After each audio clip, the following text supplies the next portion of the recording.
ಆಧ್ಯಾತ್ಮ ಸಾಧಕರಾದ ಯೋಗ ಬಂಧುಗಳಿಗೆ ನಮಸ್ಕಾರ.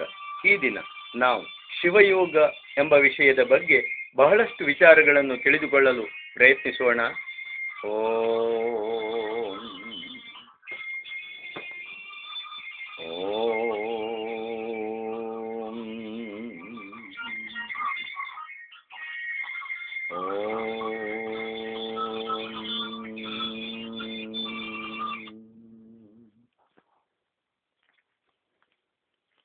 ಶಿವಯೋಗ ವೀರಶೈವ ಸಾಧನ ಮಾರ್ಗವೆಂದರೆ ಷಡ್ಸ್ಥಲಾತ್ಮಕವಾದ ಮಾರ್ಗ. ಆ ಮಾರ್ಗದಲ್ಲಿ ಬರುವ 6 ಸ್ಥಳಗಳೆಂದರೆ ಭಕ್ತ, ಮಾಹೇಶ್ವರ, ಪ್ರಸಾದಿ, ಪ್ರಾಣಲಿಂಗಿ, ಶರಣ ಮತ್ತು ಐಕ್ಯ. ಆ ಮಾರ್ಗದ ಗುರಿಯೆಂದರೆ ಪರಮಾತ್ಮನಲ್ಲಿ ಒಂದಾಗುವುದು. ಅದನ್ನು ವೀರಶೈವ ಶಬ್ದವೇ ಜ್ಞಾಪಿಸುತ್ತದೆ. ವಿಶಬ್ದೇನೋಚ್ಯತೆ ವಿದ್ಯಾ ಶಿವಜೀವೈಕ್ಯ ಬೋಧಿಕ ತಸ್ಯಾಂ ರಮಂತೆ ಯೇ ಶೈವ ವೀರಶೈವಾಸ್ತುತೆ ಮತಾಹ. ಶ್ರೀ ಸಿದ್ಧಾಂತ ಶಿಖಾಮಣಿ 5:16. ವಿ ಶಬ್ದದಿಂದ ಅಂದರೆ ಧಾತುವಿನಿಂದ ಶಿವಜೀವರ ಅರ್ಥಾತ್ ಆತ್ಮ ಪರಮಾತ್ಮರ ಐಕ್ಯವನ್ನು ಬೋಧಿಸುವ ವಿದ್ಯೆ ಅಂದರೆ ಜ್ಞಾನ ಎಂದು ಹೇಳಲ್ಪಡುತ್ತದೆ. ಅದರಲ್ಲಿ ಯಾವ ಶೈವರು ಅರ್ಥಾತ್ ಭಕ್ತರು ಆನಂದವನ್ನು ಪಡೆಯುತ್ತಾರೋ ಅವರು ವೀರಶೈವರು. ಹೀಗೆ ಮತವಾಚಕವಾಗದೆ ತತ್ವವಾಚಕವಾದ ವೀರಶೈವ ಪದವು ಷಡ್ಸ್ಥಲಾತ್ಮಕವಾದ ಮಾರ್ಗದ ಗುರಿಯನ್ನು ಸೂಚಿಸುತ್ತದೆ. ಈ ಗುರಿಯ ಸಾಧನೆಗಾಗಿಯೇ ಶ್ರೀ ಗುರುವು ನೀಡುವ ವೇದ, ಮಂತ್ರ ಮತ್ತು ಕ್ರಿಯಾ ಎಂಬ ತ್ರಿವಿಧಾತ್ಮಕವಾದ ದೀಕ್ಷೆಯಲ್ಲಿ ಭಾವಲಿಂಗ, ಪ್ರಾಣಲಿಂಗ ಮತ್ತು ಇಷ್ಟಲಿಂಗವೆಂಬ 3 ಲಿಂಗಗಳನ್ನು ಸಾಧಕನು ಪಡೆಯುತ್ತಾನೆ. ಶಿವನ ಮಸ್ತಕದ ಮೇಲೆ ಗುರುವು ಮಂತ್ರದಿಂದ ಪವಿತ್ರವಾದ ತನ್ನ ಬಲಕೈಯನ್ನು ಇಟ್ಟು ಮಂತ್ರ ಜಪ ಮಾಡುತ್ತಾ ಅವನಲ್ಲಿ ಶಿವಭಾವವನ್ನು ತುಂಬುವ ಮೂಲಕ ಕಾರಣ ಶರೀರದಲ್ಲಿ ಭಾವಲಿಂಗವನ್ನು ಸ್ಥಾಪಿಸುತ್ತಾನೆ. ಇದು ವೇದಾದೀಕ್ಷೆ. ಇವನ ಬಲ ಕಿವಿಯಲ್ಲಿ ಪಂಚಾಕ್ಷರಿ ಮಂತ್ರವನ್ನು ಓಂಕಾರ ಪೂರ್ವಕವಾಗಿ ಬೇರೆಯವರಿಗೆ ಕೇಳಿಸದಂತೆ ಬೋಧಿಸುವ ಮೂಲಕ ಸೂಕ್ಷ್ಮ ಶರೀರದಲ್ಲಿ ಪ್ರಾಣಲಿಂಗವನ್ನು ಸ್ಥಾಪಿಸುತ್ತಾನೆ. ಇದು ಮಂತ್ರದೀಕ್ಷೆ.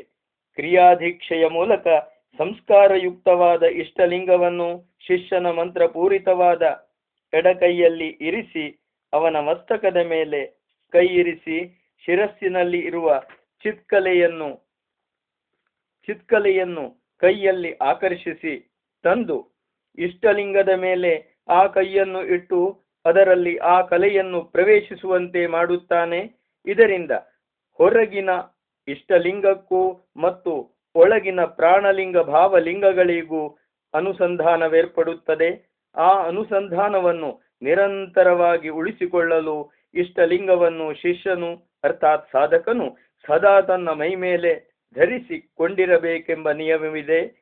ಈ ಅನುಸಂಧಾನವೇ ಶಿವಯೋಗದ ಜೀವಾಳ. ಭಕ್ತಸ್ಥಳ, ಮಾಹೇಶ್ವರ ಸ್ಥಳ ಮತ್ತು ಪ್ರಸಾದಿ ಸ್ಥಳವೆಂಬ ಮೊದಲ 3 ಸ್ಥಳಗಳು ಕ್ರಮವಾಗಿ ಶ್ರದ್ಧಾಭಕ್ತಿ, ನಿಷ್ಠಾಭಕ್ತಿ ಮತ್ತು ಅವಧಾನ ಭಕ್ತಿ. ಅವಧಾನ ಎಚ್ಚರ, ಶಿವಭಾವದ ಎಚ್ಚರ, ಅದರಿಂದ ಯುಕ್ತವಾದ ಭಕ್ತಿ ಎಂಬ ಭಕ್ತಿಗಳ ಹಂತಗಳು ಆಯಾಯ ಸ್ಥಳಗಳಲ್ಲಿ ಆಯಾಯ ಭಕ್ತಿಗಳಿಂದ ಕೂಡಿದ ಪೂಜೆಯಿಂದ ಪರಿಪಕ್ವವಾದ ಅನುಭವವುಳ್ಳ ಸಾಧಕನ ಭಕ್ತಿ ಅನುಭಾವ ಭಕ್ತಿಯಾಗಿ ಪರಿಣಮಿಸುತ್ತದೆ. ಅದೇ ಪ್ರಾಣಲಿಂಗಿ ಸ್ಥಳದ ಹಂತ. ಶಿವಯೋಗದ ಸಾಧನೆಯಿಂದ ಒಳಗಿನ ಪ್ರಾಣಲಿಂಗ ಪೂಜೆಯನ್ನು ಭಾವವಸ್ತುಗಳ ಮೂಲಕ ಮಾಡುವ ಹಂತ. ಹಿಂದಿನ ಹಂತಗಳಲ್ಲಿ ಅಂದರೆ ಸ್ಥಳಗಳಲ್ಲಿ ಸಾಧಕನು ಅಷ್ಟಾಂಗ ಯೋಗವನ್ನು ಅಭ್ಯಾಸ ಮಾಡುತ್ತಾ ಪರಿಣತಿಯನ್ನು ಹೊಂದಬೇಕು. ಯೋಗದ 8 ಅಂಗ ಅಂದರೆ ಅಷ್ಟಾಂಗ ಯೋಗಗಳಲ್ಲಿ ಮೊದಲ 6 ಕಡೆಯ 2ಕ್ಕೆ ಸಾಧನಗಳು. ಯಮ, ನಿಯಮ, ಆಸನ, ಪ್ರಾಣಾಯಾಮ, ಪ್ರತ್ಯಾಹಾರ ಮತ್ತು ಧಾರಣ ಎಂಬವು ಮೊದಲ 6 ಅಂಗಗಳು. ಅಸತ್ಯ, ಹಿಂಸೆ, ಅತಿ ಆಸೆ, ದುರಾಸೆ ಮುಂತಾದ ನೀಚ ಭಾವನೆಗಳನ್ನು ಬಿಟ್ಟು ಇಷ್ಟಲಿಂಗದ ಪೂಜೆಯನ್ನು ಮಾಡುವುದು ಯಮ. ಭಸ್ಮ ಮತ್ತು ರುದ್ರಾಕ್ಷಿಗಳನ್ನು ಧರಿಸಿ ಗುರುವು ಉಪದೇಶಿಸಿದ ಶಿವ ಪಂಚಾಕ್ಷರಿ ಮಂತ್ರ ಜಪವನ್ನು ಅಭ್ಯಾಸ ಮಾಡಿ ಇಷ್ಟಲಿಂಗದಲ್ಲಿ ದೃಷ್ಟಿಯೋಗವನ್ನು ಸಾಧಿಸಿ ಒಳಗಿನ ಭಾವಲಿಂಗ ಪ್ರಾಣಲಿಂಗಗಳ ಪ್ರತೀಕವೆಂದು ಭಾವಿಸಿ ಇಷ್ಟಲಿಂಗವನ್ನು ಪೂಜಿಸುವುದು ನಿಯಮ. ಶಕ್ತಿಗೆ ಅನುಗುಣವಾಗಿ ಸಿದ್ಧಾಸನ, ಪದ್ಮಾಸನ, ಸ್ವಸ್ತಿಕಾಸನ ಮುಂತಾದವುಗಳಲ್ಲಿ ಯಾವುದಾದರೂ ಒಂದು ಸ್ಥಿತಿಯಲ್ಲಿ ಕುಳಿತುಕೊಳ್ಳುವ ಪದ್ಧತಿಗೆ ಆಸನವೆಂದು ಹೆಸರು. ಅದು ಯೋಗಾಭ್ಯಾಸಕ್ಕೆ ಅನುಕೂಲವಾಗಿರಬೇಕು. ಪೂರಕ, ಉಸಿರನ್ನು ಒಳಗೆ ತೆಗೆದುಕೊಳ್ಳುವುದು; ಕುಂಭಕ, ಉಸಿರನ್ನು ಒಳಗೆ ತಡೆ ಹಿಡಿಯುವುದು; ಮತ್ತು ರೇಚಕ, ಉಸಿರನ್ನು ನಿಧಾನವಾಗಿ ಬಿಡುವುದು ಎಂಬ ಕ್ರಮದಲ್ಲಿ ಉಸಿರಿನ ವ್ಯವಸ್ಥಿತವಾದ ನಿಯಂತ್ರಣವೇ ಪ್ರಾಣಾಯಾಮ. ಆಂತರಿಕ ಪ್ರಾಣಲಿಂಗದ ಅನುಭವಕ್ಕೆ ಅನುಗುಣವಾಗಿ ಇಡ ಮತ್ತು ಪಿಂಗಳ ನಾಳಗಳ ಮೂಲಕ ಸಂಚರಿಸುವ ಉಸಿರನ್ನು ಹೃದಯದಲ್ಲಿ ನಿಶ್ಚಲಗೊಳಿಸಿ ಪ್ರಣವನಾದವನ್ನು ಹೊರಡಿಸುವಂತೆ ಮಾಡಬೇಕು.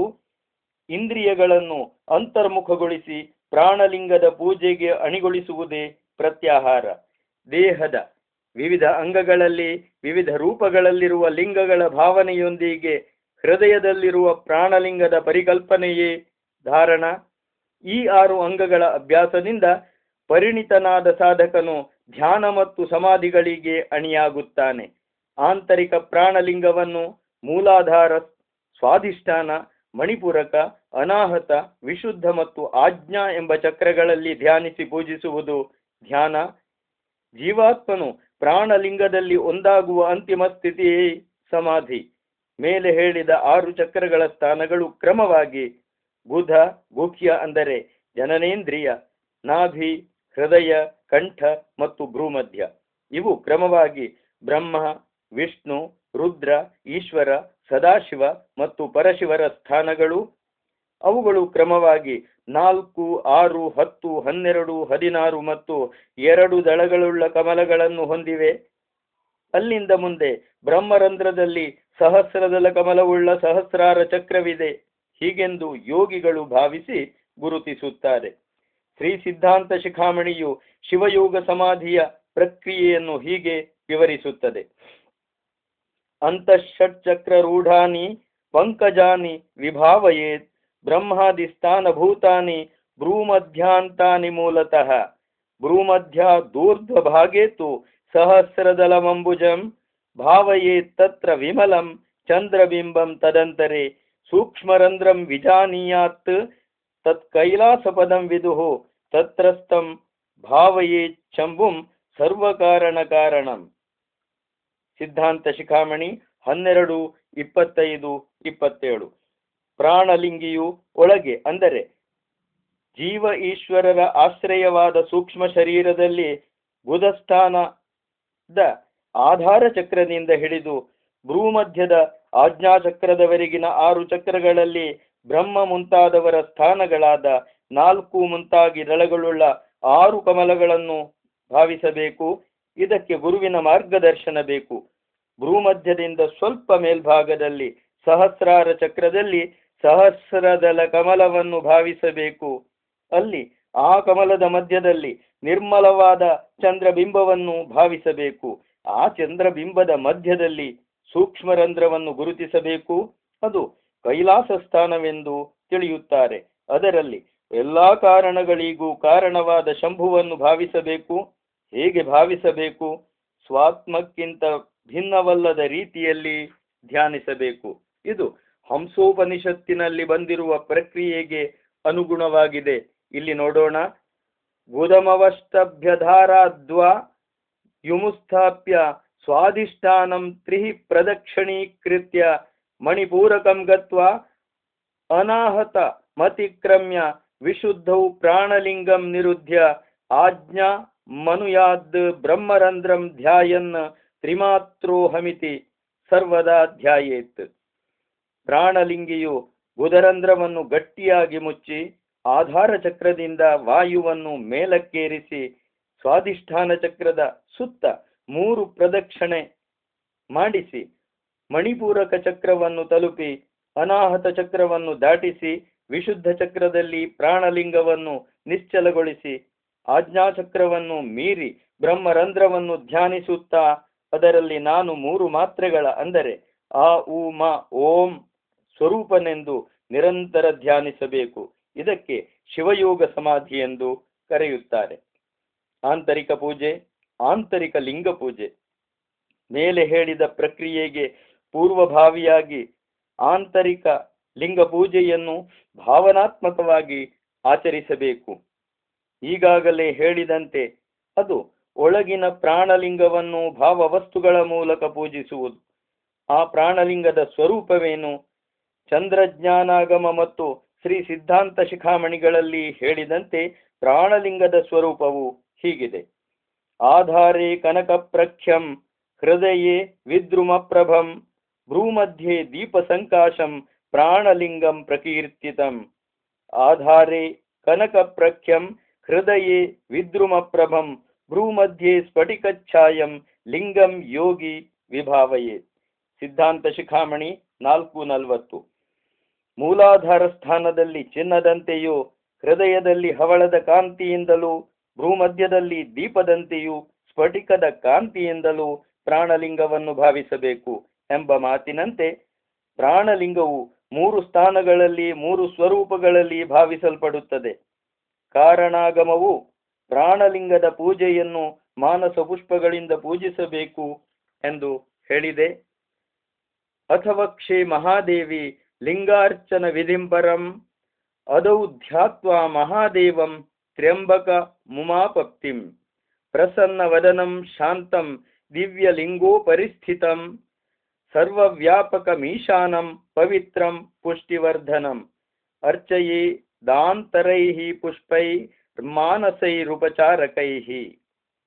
ಈಗ ಶ್ರೇಷ್ಠವಾದ ಲಿಂಗಾರ್ಚನೆಯ ಕ್ರಮವನ್ನು ಹೇಳುತ್ತೇನೆ.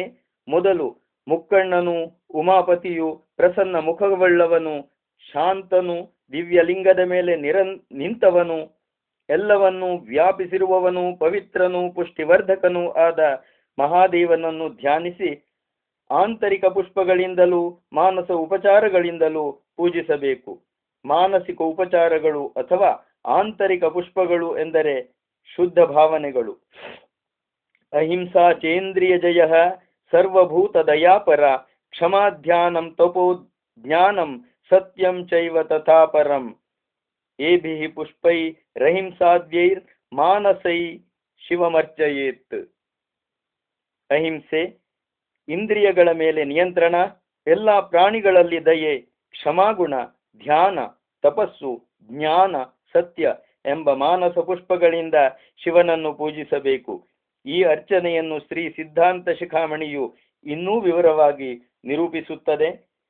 ಕ್ಷಮಾಭಿಷೇಕ ಸಲಿಲಂ ವಿವೇಕೋ ವಸ್ತ್ರ ಮುಚ್ಚತೆ ಸತ್ಯಮಾಭರಣಂ ಪ್ರೋಕ್ತಂ ವೈರಾಗ್ಯಂ ಪುಷ್ಪಮಾಲಿಕಾ ಗಂಧ ಸಮಾಧಿ ಸಂಪತ್ತಿ ರಕ್ಷಿತ ನಿರಹಂಕೃತಿ ಶ್ರದ್ಧಾ ಧೂಪೋ ಮಹಾಜ್ಞಾನಂ ಜಗದ್ವ್ಯಾಸಿ